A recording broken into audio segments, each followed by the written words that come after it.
Good morning. I'm Kit Freudenberg, the Interim Executive Director for the National Churchill Museum here at Westminster College in Fulton, Missouri.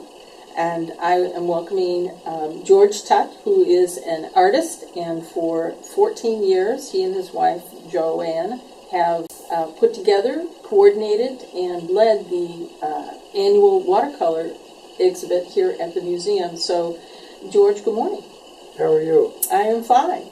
So tell me, 14 years, how did you get started with the watercolor show here at the museum? Well, when I left teaching, Yeah. I was looking around for something to do. Mm-hmm.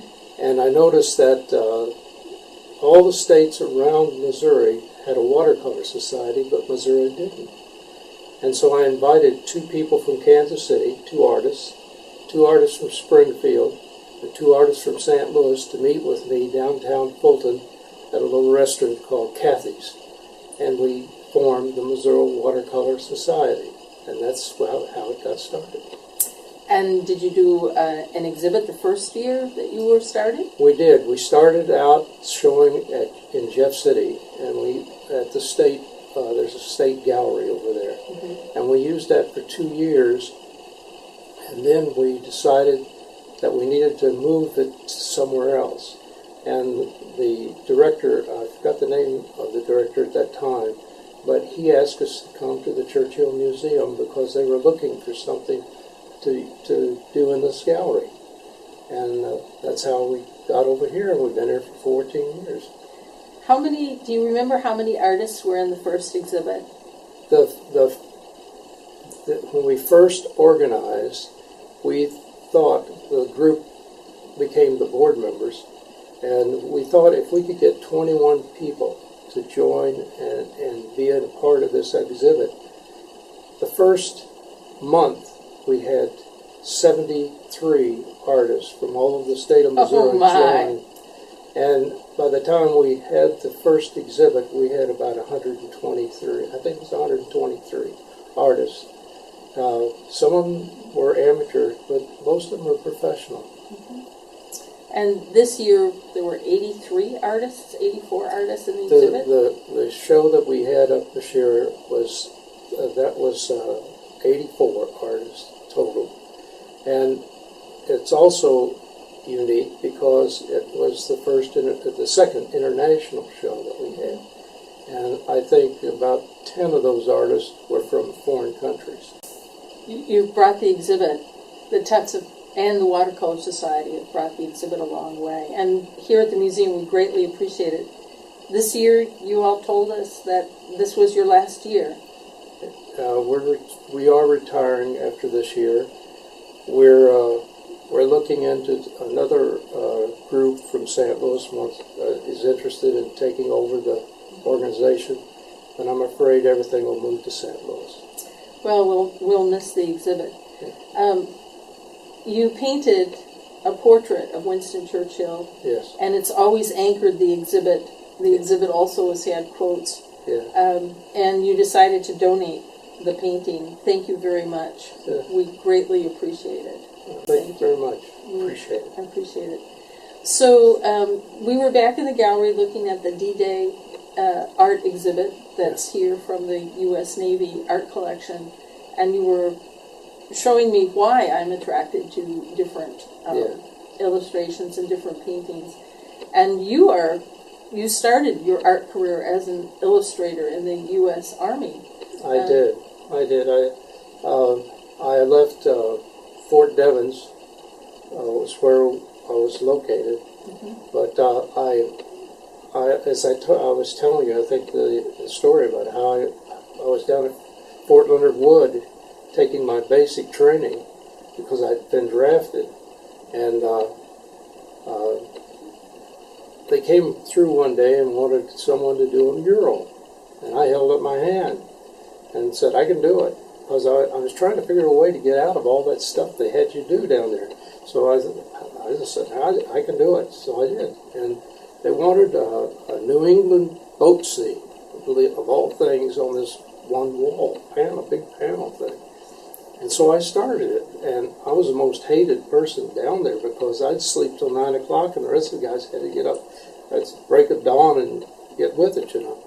So I just about finished the next to the last panel, and an officer came through with a Mexican kid, and he said, "Tutt," he said, "this is so-and-so, and he's going to finish your mural." And I said, "Well, where am I going?"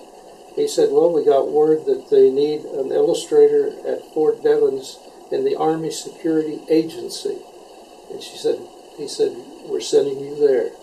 And 24 hours later, I arrived in Boston, and then I went out to Fort Devens, and I spent the rest of my Army career there at Fort Devens doing top secret thing. I had what was called a crypto clearance, and as I told you, it sounds like Superman stuff, but I would deal with the special kinds of illustrations that required top secret understanding and so forth.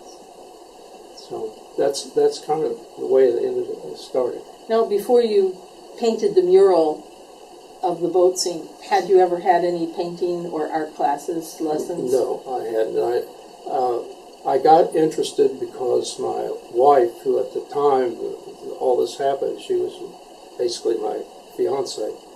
For Christmas, she gave me a paint by number set. Remember those old paint by numbers? Yes. And that's how it started. I became so fascinated with painting by numbers, and then I figured out that I could. There was an old gentleman here at Westminster named Dog Lampkin. I don't know if you ever heard of Dog Yes. Lampkin. I did a painting of Dog Lampkin in Westminster blue, of all things, and I did it with that paint by the numbers set. And somebody on campus, I guess, still has that first painting I did. It's somewhere still on campus. We'll have to go look for it. Yeah, and that's how that all started. And I went from there, and I just kept painting, and I couldn't get enough painting. But nobody taught me anything. You know? I learned everything on my own. So you graduated from Westminster College with a degree in economics. My degree, I graduated on about the 3rd of June. The next, with a degree in economics, of all things. The next week, I married my wife, and 3 months later, I got drafted. And that's how it all started. 1957? 1957. Wow. Tell me a little bit about the exhibit that you saw, the D-Day Combat Artists exhibit out there. You said that the artists were very good. Yeah, it's an outstanding exhibit. The artists basically did similar kind of work to what I was doing, and they are really well-trained individuals. You can see it. Mm-hmm. They know how to design, and they put it together so that it kicks you where it should. Mm-hmm.